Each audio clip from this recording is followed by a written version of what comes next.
POV, your engagement announcement reached the wrong audience. Getting them tits finally paid off. Lol, I don't know you or care. I hope you trust your fiance as much as you trust that top. He saw 2 big reasons to marry her. This one I actually used Google Translate for, but it came up with, how beautiful both of you, ... tits. Bro gotta be rich. I get it, and I'm gay. I can see why he chose you. This was another translation job. It's a conversation between 3 people that goes, big tits, too small top, doesn't fit. Next one, it's very straight to the point, very clear and concise. It's just in capital letters, lol.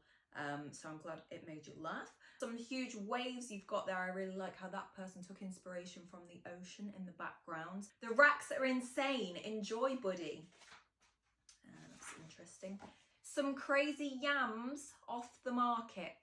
Dude really is singing with his dick. This one, it came as quite a surprise to me because I actually didn't know this about myself, but it says, oh, because she's pregnant. And then finally, the last one, which really left quite the impression, says, don't forget to update us when he leaves you. So yeah, thank you everybody for all your feedback on the engagement. I cannot wait to see what kind of comments we get when the actual wedding pictures drop. So yeah, thank you.